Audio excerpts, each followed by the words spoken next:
লোকসভা নির্বাচন মিটতে এ রাজ্যে ফের নির্বাচন। 4টি বিধানসভা কেন্দ্রে হবে ইতিমধ্যে উপনির্বাচন, তা জানিয়ে দিল নির্বাচন কমিশন।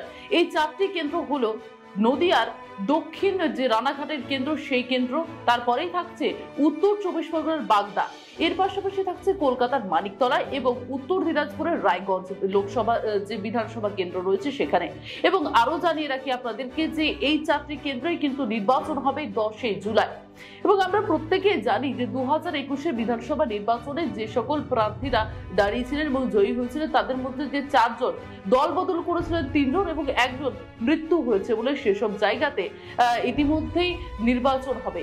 আপনাদেরকে জানিয়ে রাখি যে উত্তর দিনাজপুরে যদি রায়গঞ্জের দিকে নজর রাখি, সেই উত্তর দিনাজপুরের রায়গঞ্জের কৃষ্ণ কল্যাণী, যিনি কিনা 2021 বিধানসভা নির্বাচনে জয়ী হয়েছিলেন বিজেপি টিকিটে, কিন্তু তিনি আবার তৃণমূলে যোগদান করেন এবং তৃণমূলে যোগদান করার পরে 2024 যে লোকসভা নির্বাচন, সেই লোকসভা নির্বাচনে তাকে তৃণমূলের প্রার্থী করা হয়। অতএব প্রার্থী করার জন্য তাকে যে তার যে বিধানসভার বিধায়ক পদ, সেই পদ থেকে তাকে ইস্তফা দিতে হয় এবং তার জন্যই উত্তর দিনাজপুরের যে রায়গঞ্জ যে বিধানসভা কেন্দ্র, সেখান থেকে কিন্তু বিধায়ক অবশ্যম্ভাবী ছিল এবং তার জন্য আবার নির্বাচন হবে বলে জানা গিয়েছে। ঠিক সেরকমই যদি আমরা নজর রাখি নদিয়ার দিকে, নদিয়ার রানাঘাট দক্ষিণ যে কেন্দ্র থেকে দাঁড়িয়েছিলেন মুকুটমণি অধিকারী, যিনি কিনা ঠিক নির্বাচনের আগে অর্থাৎ লোকসভা নির্বাচনের আগে বিজেপি ছেড়ে তৃণমূলে যোগদান করেন। তিনিও কিন্তু বিজেপির হয়ে জিতেছিলেন এবং সেখানে তিনি বিধায়ক ছিলেন এবং এই তৃণমূলে যোগদান হওয়ার পর থেকে আমরা দেখি যে রানাঘাটে লোকসভা কেন্দ্রে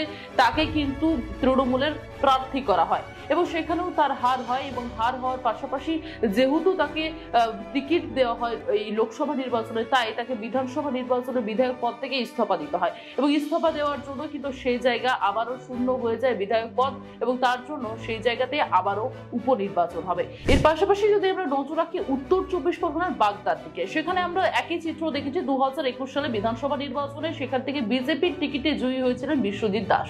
তিনি পরবর্তী ক্ষেত্রে তৃণমূলে যোগদান করেন এবং তৃণমূলের তরফ থেকে তাকে কিন্তু আবারও লোকসভা নির্বাচনে টিকিট দেওয়া হয় এবং সেখানে টিকিট দেওয়ার কারণে তাকে কিন্তু তার যে বিধায়ক পদ, সেই বিধায়ক পদ থেকে ইস্তফা দিতে হয়, তাই সেখানেও উপনির্বাচন অবশ্যম্ভাবী এবং তার জন্য তাকে আবার তার পদ তো যাই এবং সেখানে আবারও উপনির্বাচন হবে। এর পাশাপাশি যদি আমরা কলকাতার মানিকতলার দিকে নজর রাখি, কলকাতার মানিকতলাতে আমরা জানি যে 2021 বিধানসভা নির্বাচনে জয়ী হয়েছিলেন তৃণমূল প্রার্থী সাধন পাণ্ডে, কিন্তু সাধন পাণ্ডে 2022 ডিসেম্বর মাসে মৃত্যু হয়েছে তার এবং তার জন্য সেই জায়গা কিন্তু বিধায়ক শূন্য হয়ে পড়ে যায়। কিন্তু সেখানে যে বিজেপি প্রার্থী ছিলেন, যেমনটা জানা যাচ্ছে কল্যাণ চৌবে, সেই কল্যাণ চৌবে কিন্তু সেখানে হাইকোর্টে মামলা করেন এবং সেই মামলার জেরে কিন্তু দীর্ঘদিন ধরে সেখানে উপনির্বাচন হয়নি এবং এখন সেখানে আইনি জটিলতা কেটেছে এবং উপনির্বাচনের যে ব্যবস্থা তা কিন্তু করা হচ্ছে এবং তার জন্য এই 4 কেন্দ্রে 10 জুলাই আবার উপনির্বাচন হবে।